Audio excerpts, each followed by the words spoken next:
Pues la verdad es que viene muy bien, creo que ha levantado mucha expectativa, hay mucha participación de ambos sectores, tanto del área de defensa de derechos humanos como desde el periodismo. Recordar que este es un proceso que llevamos por todo el país, este sería nuestro 10º diálogo en las diferentes regiones y seguramente estaremos en otros 3 o 4 estados más para cerrar en términos de lo que hace a esta iniciativa de ley general que estamos proponiendo para poder generar una reconfiguración en términos de prevención y en términos de protección hacia ambos sectores.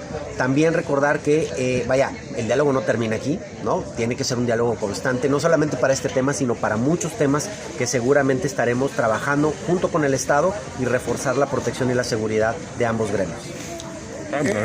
¿Cuál es la diferencia que encuentran ustedes entre las necesidades de los periodistas por región? Porque mientras a unos como aquí privilegian o consideran la necesidad de aumentar la prevención, en otros es asunto de vida o muerte y la protección urge.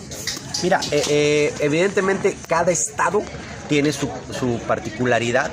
Yo te puedo decir que, por ejemplo, en el caso de Baja California tenemos 27 personas beneficiarias dentro del mecanismo, contando los dos sectores, tanto desde el periodismo como las personas defensoras, están en el lugar número 17, ¿no? En términos de la tabla, están en la media. Eso no nos relaja, por supuesto que es donde tenemos que fortalecer, es decir, tenemos que intensificar en los estados con más conflicto, pero los que están en la media baja, pues tenemos que fortalecer las áreas de prevención, ¿no? Claro. Para que finalmente estos no suban, sino que sigan bajando y poder generar un ambiente y condiciones muy diferentes en términos de prevención y de seguridad y protección, y sobre todo en términos de la percepción de cómo las y los periodistas se sienten en el marco de los contextos que se viven en cada región del país. ¿Qué tanto han captado ustedes la expectativa de los periodistas? Veo como que hay cierto escepticismo en que una ley, porque ya hay muchas leyes, decía una compañera, lo que falta es el cumplimiento de las leyes que ya están.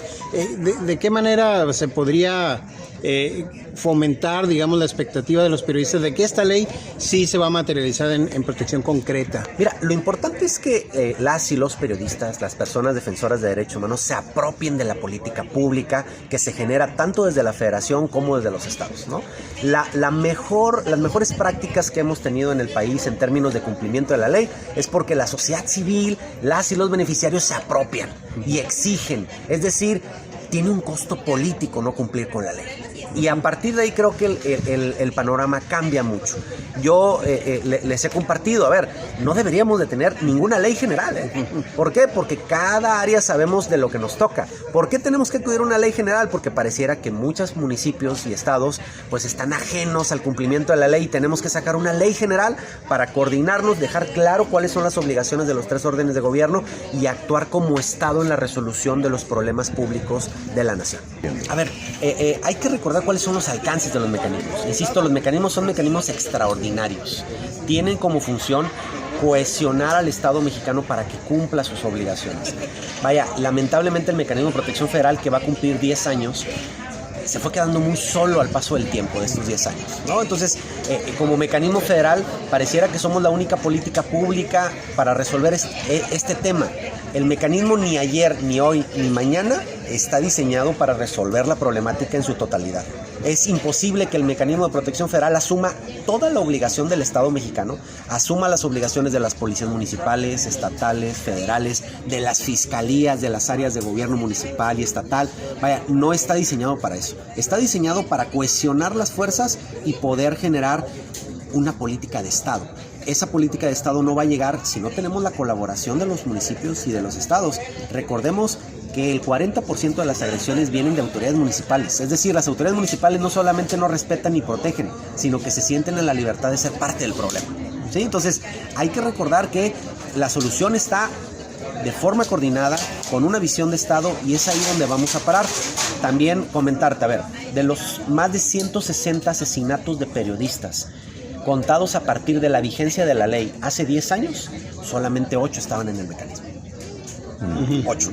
Sí, el mecanismo, insisto, tenemos que dimensionar para qué fue diseñado, ¿no? Entonces, por eso esto de que los estados empiecen a crear sus estructuras nos permite estar mucho más en contacto con ellas y tener más dominio del territorio de manera coordinada.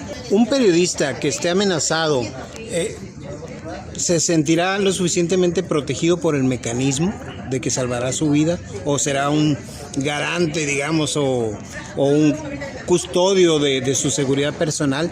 ¿Realmente funciona así, quiero decir, en términos de los hechos? A ver, yo creo que depende mucho de cada caso concreto, ¿no? No todos los casos que ingresan al mecanismo tienen los mismos parámetros de riesgo, las mismas circunstancias. Yo lo he venido comentando estos 2 días. No es lo mismo las circunstancias que pasan en Oaxaca, que pasan en Tijuana, que pasan en Tamaulipas, que pasan en Guanajuato. Vaya, es muy diferente cada situación y cada contexto. Lo que sí te puedo decir es que en estos 10 años el mecanismo de protección federal ha salvado muchas vidas y que sí ha sido un pilar para poder sostener, ¿no?, una política al menos que llegue a muchas partes del país en donde no hay protección ni de los estados ni de los municipios. Creo que tenemos que seguir fortaleciendo a este mecanismo, pero sin olvidar que no puede ser el único actor para resolver este problema. No está diseñado para eso, está diseñado para que todas las autoridades converjan en un mismo espacio y podamos dar una solución real, no solamente en materia de protección, sino también en materia de prevención. Hay que adelantarnos a los riesgos, a las amenazas,